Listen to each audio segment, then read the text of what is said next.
As the midterms fast approach, the numbers speak for themselves. Regardless of whether voters say they're supporting Republicans or Democrats, the one common denominator in their decision is President Trump.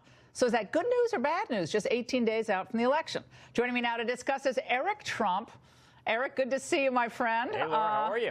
I'm great. Now, thanks for being here. Now, Great your show. father was on the campaign trail tonight in Montana. Do you think these visits are helping boost the enthusiasm in some of these tighter races? There's no question about it. I mean, look at the audience he has. It's incredible. He'll go to Montana, he'll have 20,000 people show up. He'll go to Nevada, he'll have 30,000 people go up. I mean, people are excited. People want to get out there. I mean, there's the energy in those rooms is nothing short of incredible. And listen, he has a lot to tout, Laura, right? We have the best economy that we've ever had as a country. We have the fastest GDP growth, the lowest unemployment, the stock market's booming. Consumer confidence is through the roof. I mean, I could go on and on and on. But, I mean, he has a lot to boast about. He's doing an unbelievable job, and our country is back. We haven't seen this in a very long time, but our country is back.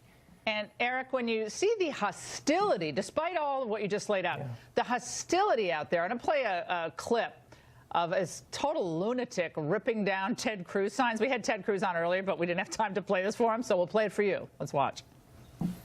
I have bought 100 of these. I'm about to put more out. Cool. All right. I hate Ted Cruz. I hate Ted Cruz. I hate Ted Cruz. That's kind of sums it up, doesn't it? They're either clawing at the Supreme Court door or, I guess, ripping other people's posters down and signs. It's unbelievable. I mean, the lack of civility I talk about all the time, it's unbelievable. I saw that earlier today, and listen, that helps. Honestly, those people are so radical. No one can relate to them. I mean, no one can relate to them. You saw that guy last week who had his pickup truck burned because he had an American flag on the bumper and a Trump sticker on the bumper. Yeah, we had him on.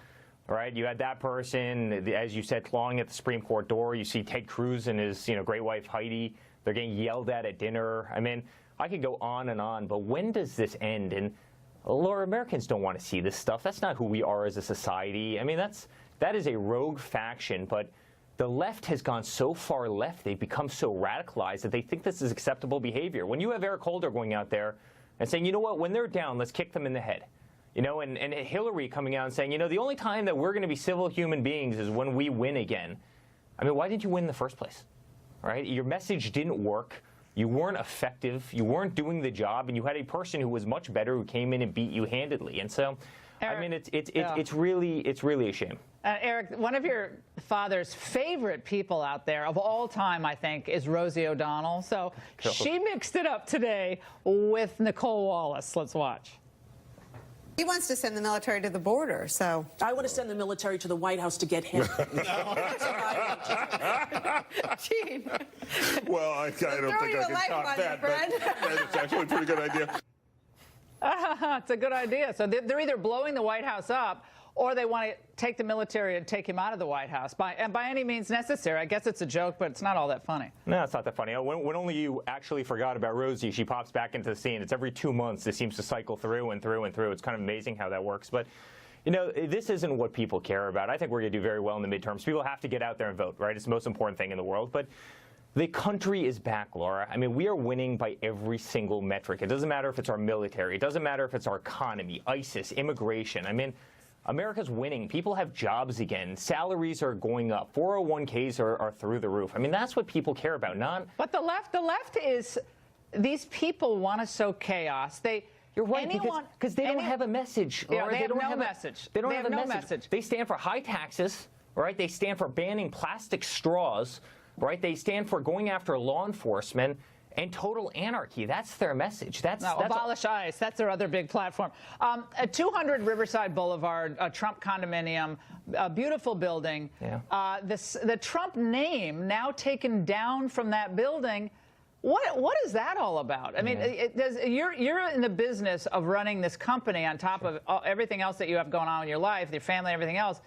But that just seems like hate. Like, what is that? Yeah, it's the nastiness of politics. It's a byproduct of the nastiness of politics. We've been out of that building for a very long time. We sold out. It was a great success. My father literally rebuilt the entire west side of New York City. You probably know the old railway yards, and it was a major success. But, this is the byproduct of the nastiness of politics. You have one person who doesn't like you, who sits on a board, and what they can do is pretty unbelievable. But again, we've been out of that building for a very long time. It doesn't hurt us at all. But it is certainly the byproduct of exactly what we've been talking about the entire show, that radical left, that nastiness, and it's going to be defeated. It is absolutely going to be defeated. It's almost like the better the country does, the more unhappy and bitter they become. Because they realize they're losing. They realize they're losing, and they're lashing out. They all got it wrong, Laura. You know this better than any person in the world. They all got it wrong. The New York Times election morning gave my father a 1.9% chance of winning. 1.9% chancing it. And he won easily, right? And so what do? They double down, and they double down. And Laura, I promise you, and you know this, they're going to get it wrong again, and they're going to get it wrong again. My father's going to go down as truly one of the greatest presidents in the history of this country. This country is winning again. We're back, and I could not be more proud of him. All right. Thank you so much, Eric, for being here tonight. Really appreciate it. All right. Well, we've been highlighting the recent spate of attacks on Republican candidates, campaign workers,